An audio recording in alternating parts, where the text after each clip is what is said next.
boa noite. Eu sou a Maria Vitória, eu tenho 18 anos, eu sou de Londrina, no Paraná. E hoje eu vou contar um pouquinho da minha experiência com a Escola de Verão do Instituto Weissman, que é o ICSI, nesse ano de 2018. Bom, eu sempre fui uma pessoa muito curiosa, uma criança muito curiosa, uma aluna muito curiosa, e eu tive a oportunidade, dentro do meu ensino médio, de trabalhar com pesquisa científica. Com os meus 14 anos, eu comecei a fazer estágio em universidades e eu desenvolvi um projeto que era sobre intolerância à lactose, onde eu desenvolvi uma cápsula que podia ser reutilizável e, ao mesmo tempo, transformar o leite com lactose para um leite sem lactose. Depois disso, eu entrei em outro estágio de pesquisa na Universidade Estadual de Londrina, e a minha ideia dessa vez era usar a Cândida, as infecções por Cândida, que era a candidíase, e combater essa infecção usando uma bactéria que eu encontrei numa laranja. E essa bactéria, ela conseguia, através do nosso processo de purificação, ela conseguia, por esse método, ser mais eficiente no controle dessa infecção do que os compostos comerciais, e, ao mesmo tempo, produzido por um processo simples. Então, quando eu comecei a desenvolver esses projetos, eu queria divulgar isso para todo mundo, eu queria falar, olha só o meu projeto. E, para isso, eu comecei a participar de feiras de ciência. Participei da Febrace, participei da Mostra Tech, e aí eu ouvi falar de uma coisa que chamava Weissman. Mas até então eu não sabia nem pronunciar a palavra Weissman. Era uma coisa assim completamente diferente para mim. Comecei a estudar sobre, a ver o que era, e vi que eu podia ir até lá através de um programa para jovens da nossa idade, que era quando a pessoa estivesse no terceiro ano do ensino médio ou no primeiro ano da graduação. Eu fiquei encantada e escrevi num papel, foco no Weissman, coloquei na parede do meu quarto e deixei lá. Porque todo dia, na hora que eu acordasse, eu ia olhar para aquela parede e eu ia ver que eu tinha essa determinação e que eu tinha esse foco. Então, eu comecei a me aprofundar mais nas minhas pesquisas, e no ano passado eu fui selecionada para participar do programa pela Mostra Tech, e foi uma das melhores experiências que eu tive receber essa notícia.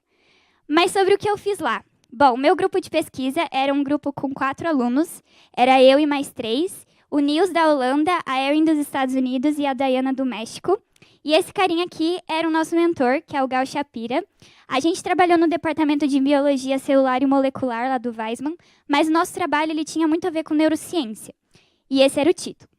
Estudo de mecanismos moleculares por trás dos processos de remodelação neural no corpo celular de Drosophila melanogaster. Quê? Tipo assim, entendi nada. Eu estava acostumado com processos enzimáticos, com microbiologia, bactéria, fungo. Isso para mim era um bicho de 7 cabeças. E aí comecei a estudar os materiais que eles enviam para a gente antes. E em um dos resumos, o meu mentor falava assim: tá, galera, mas basicamente o que vocês vão fazer é estudar o cérebro de uma mosca para entender algumas coisas do sistema nervoso. Cérebro de mosca. Quando na minha vida que eu ia imaginar que uma mosca tem cérebro? Mas tudo bem. Continuei as minhas pesquisas, e aí eu falei, tá, se é o cérebro de uma mosca, pelo menos vai ser aquelas grandes, né, aquelas varejeiras, assim, né? Não, eram aquelas mosquinhas de fruta, que tem 3 milímetros, que você mal enxerga. Como é que eu ia chegar até o cérebro dessa mosca? Bom, a gente chegou com muitas dúvidas, e o nosso mentor, quando ele explicava as coisas pra gente, quando ele tentava passar a ideia do projeto, ele via que aquelas dúvidas elas não cessavam, elas criavam cada vez mais. Então, o que ele fez com a gente foi sentar e passar 3 dias só explicando o que a gente ia fazer. Porque, para ele, não adiantava nada a gente voltar para o Brasil ou para cada país que a gente estava lá com técnicas, com protocolos e reproduzir isso no laboratório. O que importava para ele é que a gente voltasse e tivesse o conhecimento do que a gente viu lá. Então, mais do que a técnica, o conhecimento era o mais importante. E aí a gente teve essas aulas, né, de genética, de sistema nervoso com ele. Foi bem complicado, mas no final eu acho que eu entendi qual que era o objetivo do nosso trabalho. Bom, o que a gente queria era avaliar se neurotransmissores e alguns receptores que a gente tem no cérebro, como a dopamina, a tiramina e a octopamina, elas tinham influência nas podas neurais que acontecem no processo de formação de sinapses. Então, o que a gente queria avaliar, na verdade, era se isso tinha alguma influência, porque se a gente pensar em doenças como Alzheimer, doenças degenerativas do sistema nervoso, a gente queria entender qual que era a influência que esses neurotransmissores e esses receptores tinham nessas doenças. Para isso, a gente começou a estudar as drosófilas, então entender o que eram as drosófilas, como que elas se reproduziam, qual que era o ciclo de reprodução. A gente trabalhava nesse cantinho aqui que era minúsculo, parecia uma cabine de banheiro, assim, mas ali tinha 30 mil moscas, que era absurdo. E aí a gente anestesiava as drosófilas, a gente mexia com as drosófilas, e tudo era baseado no manuseio das moscas. Até que um dia a gente estava numa das atividades que o mentor passou, e a gente tinha que diferenciar alguns grupos de moscas. E a gente começou a olhar aquelas moscas e a gente não entendia o que tinha de diferente entre elas. Foi então que ele falou que a quantidade de pelos no ombro da mosca era o que tinha de diferente. Quando na minha vida que eu ia olhar o ombro de uma mosca e saber que o pelo dela estava diferente? Nunca, né?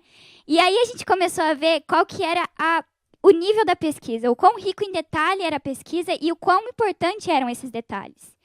Então a gente partiu para o segundo passo, que era o mais difícil, que era chegar até o cérebro da mosca. A gente tinha que dissecar uma drosófila.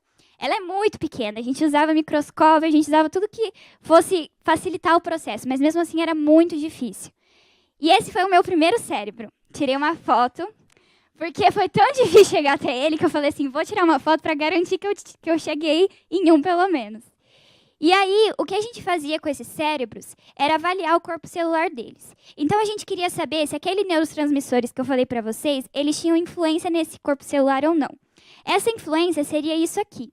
Isso é um pruning defect. Se o neurotransmissor tivesse alguma influência nesse corpo celular, ia acontecer essa alteração no corpo celular da mosca. Então, ao invés de ser assim, ele ficaria desse jeito. Então, a gente viu que a tiramina teve essa alteração no corpo celular, a octopamina também teve, a dopamina também, e uma segunda amostra que a gente fez com a dopamina mostrou que não. Então, a gente viu que a gente tinha neurotransmissores que tinham essa influência no corpo celular. Mas o que isso dá pra gente? Ninguém sabe.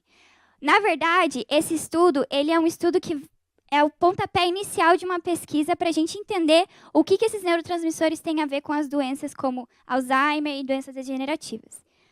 Mas mais do que dissecação de cérebro, dentro do Weissman, o que eu aprendi foi muito sobre pessoas. Porque aqui são algumas fotos de vários momentos que a gente passou junto lá no Weissman. E eu posso dizer que em alguma dessas situações, como, por exemplo, um calor de 37 graus no meio do deserto, a gente resolvia acender uma fogueira para todo mundo ficar perto. A gente fazia todas as caminhadas, muitas subidas de montanhas, que eu nunca imaginei que eu era capaz de fazer. Mas se eu não tivesse aquelas pessoas comigo, eu não teria chegado no topo de nenhuma montanha. Foi sobre pessoas que eu aprendi lá, porque 72 jovens do mundo inteiro que eu não conhecia antes fizeram a diferença na minha vida em 3 semanas. E essa diferença, somado a todos os pesquisadores, counselors que ajudaram a gente durante esse processo, me mostraram que ciência é muito mais do que conhecimento. Não adianta a gente ter conhecimento sobre ciência, o que a gente tem que ter é paixão. E foi isso que eu aprendi no Weissman. Muito obrigada. E eu queria agradecer também a todos os amigos do Weissman que proporcionaram essa experiência pra gente, porque com certeza mudou muito a nossa vida.